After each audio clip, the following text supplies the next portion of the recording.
Olá, meu amigo e minha amiga concurseira, seja bem-vindo ao canal Direito para Concursos. Hoje vamos falar a respeito dos crimes que são cometidos pelo particular contra a administração em geral. Então, continuando ali, falamos na outra aula a respeito dos crimes cometidos pelo funcionário público, agora vamos tratar a respeito dos crimes cometidos pelo particular. Então, inscreva-se no nosso canal, deixa aí o seu joinha também e não esqueça de deixar algum comentário aí elogiando, criticando, falando qualquer coisa aí que você queira, tá bom? Então, uma boa aula para você. Então, hoje, tratando a respeito dos crimes praticados pelo particular contra a administração em geral, lembrando que as aulas que vimos até agora estávamos tratando dos crimes que eram praticados pelo funcionário público. Agora nós iremos tratar, então, a respeito dos crimes que são praticados pelo particular contra a administração em geral. Lembrando agora que mais para frente nós iremos ver ainda a respeito dos crimes praticados contra a administração da justiça. Aqui não é o caso, tá? Estamos tratando da administração de forma geral. Então vamos lá. Primeiro crime aqui, usurpação de função pública. Usurpação de função pública. Trata-se aqui então de uma situação em que o particular ele acaba assumindo uma função pública que ele não deveria estar assumindo, não deveria estar exercendo. Então ele exerce aquilo de uma forma irregular. Então essa é a questão do artigo 328. Trata-se de exercer uma função pública de uma forma irregular, que ele não poderia estar realizando aquela função. Então, usurpar o exercício de função pública. Detenção de 3 meses a 2 anos e multa. Se do fato o agente aufere vantagem, de 2 a 5 anos e multa. Então, sempre atenção aqui, principalmente questão de parágrafo único, primeiro parágrafo, isso tudo normalmente a VUNESP gosta de cobrar, que são algumas, são as qualificadoras ou então são as causas de aumento, e isso acaba sendo muito cobrado nas provas, até porque dificilmente ele vai querer cobrar, olha, usurpar o exercício de função pública, isso é um crime? Ah, beleza, isso tranquilo. Agora, com relação a agente auferir vantagem, ele vai querer perguntar de você, olha, existe uma situação que qualifica o crime, que tem uma pena maior se o agente aufere vantagem? Então, sim. Então, além de estar usurpando o exercício da função pública, ele está tirando uma vantagem daquilo, ele está ganhando algum tipo de vantagem. Então, não é simplesmente para se passar por um funcionário público, mas sim para receber uma vantagem por aquilo. Agora, resistência. O crime de resistência é um crime importante aqui, até porque as provas gostam de confundir resistência com desobediência, que é o próximo artigo que iremos tratar, e às vezes até mesmo com desacato, que também iremos tratar logo em seguida. Desacato. Então, primeiramente, qual que é a diferença? Resistência ela traz características de violência ou ameaça. A desobediência não. A desobediência não traz a situação de violência ou ameaça. E o desacato ele traz uma situação de menosprezo pela função pública. Menosprezo pela função pública. Então vamos lá. Resistência é opor-se à execução de ato legal. Então, primeiramente, aqui temos que precisa ser um ato legal. Não pode ser um ato ilegal, um ato irregular, senão a pessoa está simplesmente exercendo o direito dela, que é de opor-se a um ato ilegal, tá? Então, primeiramente aqui, opor-se à execução de um ato legal, mediante violência ou ameaça. Então, essa é a característica da resistência, é tratar a respeito de violência e ameaça a funcionário competente para executá-lo ou a quem lhe esteja prestando auxílio. Então, pode ser também um particular, que está auxiliando ali o funcionário público competente e a pessoa ela se opõe àquela execução daquele ato legal e em razão disso ela está então cometendo o crime de resistência, já que ela está utilizando-se de violência ou ameaça. Trata-se então de um crime ali que visa preservar a integridade física e moral do funcionário público e do particular que está prestando auxílio também. Detenção de 2 meses a 2 anos. Parágrafo 1º, então, lembrando aqui o que eu acabei de falar, sempre lembrar das situações ali que ele traz no parágrafo 1º, uma situação de um aumento, uma qualificadora, uma privilegiadora, isso é muito comum ser cobrado. Então ele fala, se o ato em razão da resistência não se executa, não se executa, a pena é um pouquinho maior, tá? Fica de 1 ano a 3 anos e reclusão. Então, na primeira situação temos que é detenção, na segunda situação temos que é reclusão. Então, se o ato não se executa, muita atenção, a pena ela é maior. Parágrafo 2º, as penas deste artigo são aplicáveis sem prejuízo das correspondentes à violência. Então, além da resistência, aplica-se ali ainda qualquer pena que seja relacionada à violência em si. Então, por exemplo, tenha causado uma lesão corporal, alguma coisa, é possível então que haja ali um cúmulo material, né, acumular os dois crimes.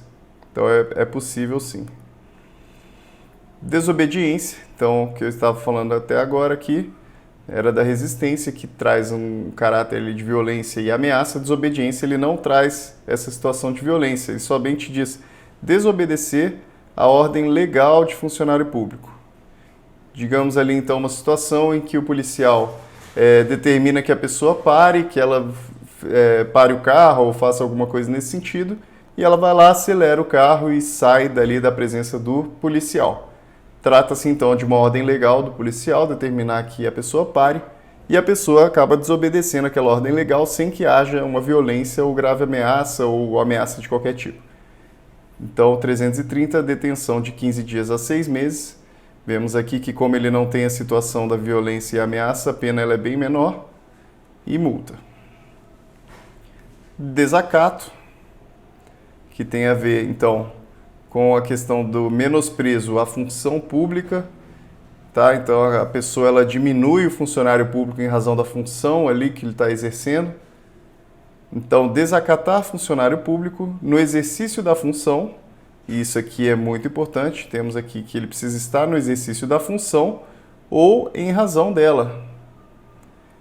Então, isso é o que caracteriza o desacato.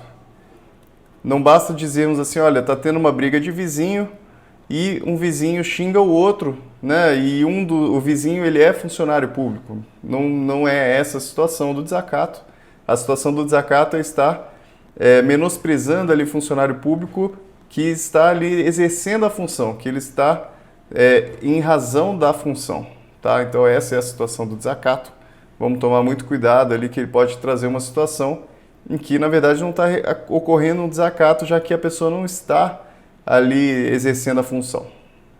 A detenção de 6 meses a 2 anos ou multa. Tráfico de influência. Artigo 332. Solicitar, exigir, cobrar ou obter para si ou para outrem vantagem ou promessa de vantagem a pretexto de influir em ato praticado por funcionário público no exercício da função.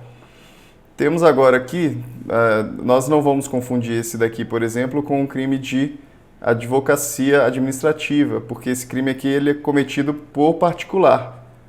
Então, vamos lembrar, particular contra a administração em geral. Se formos ver, então, a pessoa, ela solicita, ela exige, cobra ou obtém para si ou para outra em vantagem. Então, aqui é importante entendermos que a pessoa ela está obtendo algum tipo de vantagem ou então está solicitando algum tipo de vantagem ou promessa de vantagem a pretexto de influir. Influir significa, então, que ela entende influenciar o funcionário público, influenciar um ato que vai ser praticado pelo funcionário público no exercício da função dele, tá? Então a pessoa ela recebe aquela vantagem dizendo assim, olha, eu conheço o funcionário público tal, ou tenho uma influência sobre algum funcionário público tal, e eu vou fazer com que ele consiga aquilo que você está precisando. Eu vou fazer isso para você, você só precisa me trazer alguma vantagem, algum dinheiro, alguma coisa, e a gente resolve essa situação. E a pessoa aproveita então de alguma influência que ela tem e sobre o funcionário público para obter algum tipo de vantagem. Então essa é a situação do tráfico de influência. Então não podemos confundir tanto com a advocacia administrativa, nem mesmo com a corrupção, nem mesmo com o ato de corrupção passiva. já que a pessoa aqui é um particular. Parágrafo único, a pena é aumentada da metade. Então, metade, causa de aumento. Se o agente alega ou insinua que a vantagem é também destinada ao funcionário público.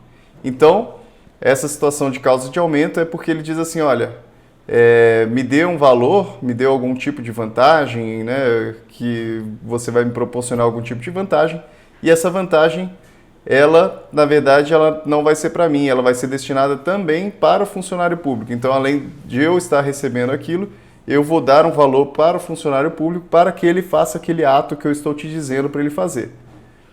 Que eu estou dizendo para você que ele vai fazer em razão da minha influência. Então, em razão disso, temos uma causa de aumento da metade. Novamente, muita atenção, parágrafo único, questão de causa de aumento, muito comum ser cobrada. Agora, corrupção ativa, já conversamos um pouquinho a respeito da corrupção passiva em outra aula.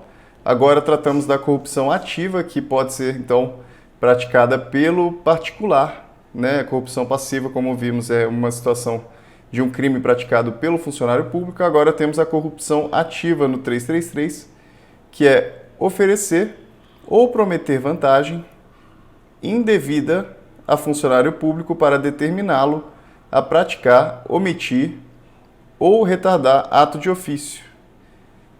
Então, é um ato que o funcionário público deve praticar, que o ato de ofício, ele normalmente já teria que praticá-lo. No entanto, em razão, a pessoa vai lá e oferece um valor para ele, oferece algum tipo de vantagem ou promete algum tipo de vantagem para que ele pratique um ato, ou para que ele se omita, ou para que retarde o ato. Esse, então, é a corrupção ativa, reclusão de 2 a 12 anos, vemos aqui, e multa. Vemos aqui que a pena ela já é um pouco mais grave do que as outras. Parágrafo único, a pena ainda é aumentada de 1/3, 1/3, se em razão da vantagem ou promessa, o funcionário retarda ou omite o ato de ofício ou o pratica infringindo o dever funcional. Então, se de fato o funcionário ele retardou ou ele omitiu, ou então ele praticou infringindo o dever funcional, essa pena ainda ela vai ser aumentada de 1/3 aqui para o funcionário público, tá? Para o particular. Então, se de fato ele conseguiu aquilo que ele estava querendo, ele vai ainda ter essa pena aumentada de 1/3. Subtração ou inutilização de livro ou documento. Subtração ou inutilização. Então, temos aqui uma situação em que a pessoa ela subtrai, isso ela toma aquilo para si, ela retira ali do local de trabalho aquele livro ou documento que ela não poderia, ou inutilização, então algum tipo de destruição ou torna aquilo inutilizável, esse livro ou documento oficial.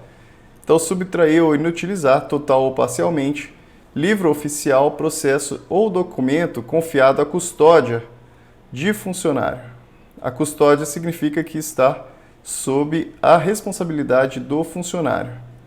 Então, o particular vai lá e pega aquilo e subtrai, ou então vai lá e inutiliza esse livro, processo ou documento, em razão de ofício ou de particular, em serviço público. Então, subtrair ou inutilizar, livro oficial, confiado à custódia de funcionário, em razão de ofício ou de particular, em serviço público. Então, pode ser também uma situação que está tanto com o funcionário público, ou então de algum particular que está exercendo o serviço público. Também, então, esses livros e documentos, eles acabam tendo essa característica de um livro ou documento oficial. Então, também cai no mesmo crime aqui do artigo 337. Reclusão de 2 a 5 anos se o fato não constitui crime mais grave. Então, é subsidiário. Se houver um outro crime que seja mais grave do que esse daqui vai ser simplesmente subsidiário. Então, estamos finalizando aqui com 337. Espero que você tenha gostado da aula de hoje. Esteja se inscrevendo aí no nosso canal, se ainda não for inscrito, nos ajuda bastante a estar divulgando o nosso canal. Também esteja comentando se tiver qualquer tipo de dúvida, elogio, qualquer comentário, fique à vontade aí para utilizar desse espaço. A gente sempre responde o seu comentário, a gente sempre conversa ali um pouquinho, tá bom? Então, bons estudos aí para você. Não esquece também de ativar o seu sininho aí para você estar sempre recebendo notificação a respeito dos próximos vídeos, tá bom? Muito obrigado e até a próxima aula.